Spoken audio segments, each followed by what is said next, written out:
If you clicked on this video, then I assume you're studying Matthew Arnold's 1867 dramatic monologue, Dover Beach, in your Victorian literature course, you're preparing for the ICSE exam, or you just want some summary, analysis, context, or a bit more clarification on this very famous poem.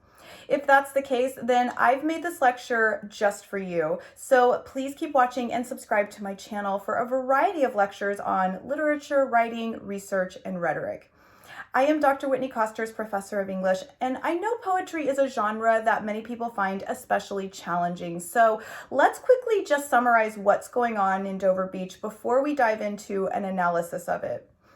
This poem is a dramatic monologue, meaning that one person speaks to a silent listener. And in Dover Beach, the silent listener is the speaker's lover, who joins him at a window to overlook the waters of the English Channel. As the speaker watches and listens to the ever-changing movement of the water, the lights, the pebbles, and the tide, he expresses a growing disillusionment, uncertainty, and an existential despair over the increasing loss of faith in the modern world. But at the same time, he begs his lover to remain true to him in the midst of such uncertainty, thus suggesting that there is still a glimmer of hope, since life, like the ebb and flow of the tide, is in a constant state of movement. Now, I do think that you need some context to fully appreciate and understand this poem. After all, it can seem rather dramatic when you read lines like, "Listen, you hear the grating roar of pebbles which the waves draw back and fling and bring the eternal note of sadness in." Throughout the poem, the speaker's mood shifts from hopeful to disillusioned to anguished. And even though the speaker is not Arnold himself, it seems that he is meant to express the existential crisis that Arnold experienced living in the 19th century. So what you need to know is that Matthew Arnold lived in the Victorian period, also known as the Age of Transition. It was called this because everything was changing at an unprecedented rapid pace like never before. The Industrial Revolution, the rise in materialism, the publication of Darwin's The Origin of Species, and breakthroughs in science like the discovery of dinosaur bones and geological proof that the Earth was older than biblically stated, left people overwhelmed with doubt and confusion. People's once steadfast faith in their religious beliefs were now shaken to the core. In addition, these disruptions of modern society compromised Arnold's belief in the artistic ideals of his predecessors, the Romantics, writers like Byron, Shelley, Wordsworth, Keats, and Coleridge, whose poetry was driven by a strong belief in a higher divinity and emphasizing truth, beauty, and nature, which were explored through the imagination and emotion. With all the changes thrust upon the Victorians, Arnold, while inspired by the Romantics' ideals, felt prevented from embodying the divine inspiration of the poet, because the Victorian age, to him at least, was an unlikely source of poetic material, as it was an age wanting in moral grandeur, an age of spiritual discomfort. And this left Arnold incredibly distraught, because what then is the purpose of poetry? So if you read Arnold's repertoire, you'll notice that, like Dover Beach, much of his work expresses doubt and alienation, a dislike for materialist society, a disenchantment of modernity, and his inability to find his place in the modern world. So now that you have some context, let's look at the poem itself.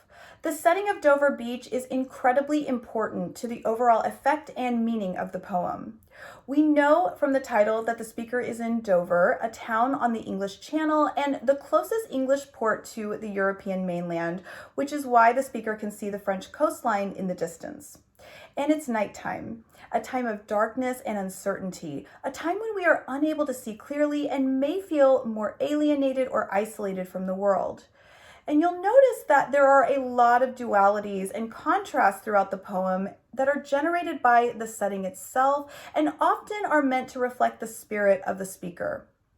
I want you to notice how so much of this poem is transitory, in motion, in order, I think, to metaphorically reflect the transitory times in which Arnold lived and to remind the speaker that reality is illusory or just a delusion. For instance, the poem opens calmly and peacefully, and there's a sense of real hope in the speaker. He says to his companion, "Come to the window, sweet is the night air." But this quickly changes when the speaker's reality is altered, when no longer just looking but listening to, he says, "Listen, you hear the grating roar of pebbles which the waves draw back and fling." Suddenly, that peaceful, calm feeling that the poem began with is replaced by the grating roar of pebbles being flung, and the feeling of hope is replaced with the eternal note of sadness. Similarly, the gleam of the French lights that the speaker can see across the water suddenly disappear and stand in stark contrast to the white cliffs. And the waves begin and cease and then begin again. Nothing is stable, not even time. For instance, whereas the first stanza takes place in the present day, the second stanza takes us to ancient Greece, where the speaker imagines how Sophocles, like himself, stood before the sea and watched the turbid ebb and flow of human misery. Sophocles connects sadness to human tragedy, I think, and may help to explain just why we so desperately need the faith that is retreating.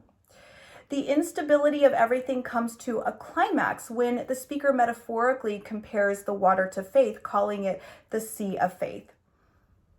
This sea of faith once lay like the folds of a bright girdle furled, but now it can only be heard withdrawing and retreating. Comparing people's faith in God to a girdle is a telling simile, making us think of the way a girdle secures, controls, and shapes the body. Without it, there is disarray and disorder, so to speak. And so without this conviction in religion, there is a loss of security and meaning in the world that the speaker inhabits, and he doesn't know what to do with it. It seems, in fact, that nobody does, as the speaker invokes an apocalyptic metaphor, dismaying, "And we are here as on a darkling plain, swept with confused alarms of struggle and flight, where ignorant armies clash by night." In other words, the lights that the poem started out with have all been put out, and it's total darkness. For without the guides of faith, reason, and certitude, humans act on that confusion and disarray that were once held in check by that girdle of faith. Now people are fighting each other, running, and there is pure and total chaos. But don't worry, it's not all doom and gloom. In fact, the speaker, who recognizes that there is no certainty in this world, makes a personal appeal to his lover that they be true to one another. For it seems that we are the solace and certainty that will remain true.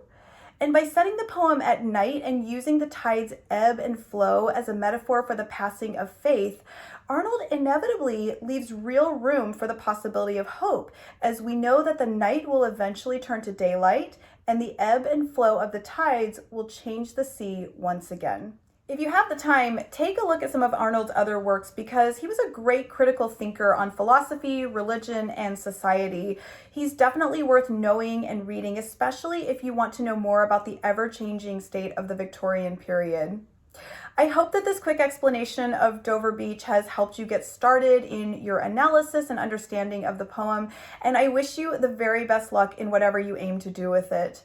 Thanks so much for joining me here, and please follow me for more literary analyses, and feel free to let me know in the comment section below if there's another literary work that you would like me to record a lecture on, and I would be happy to do it. Until then, take care, and I will see you in the next one.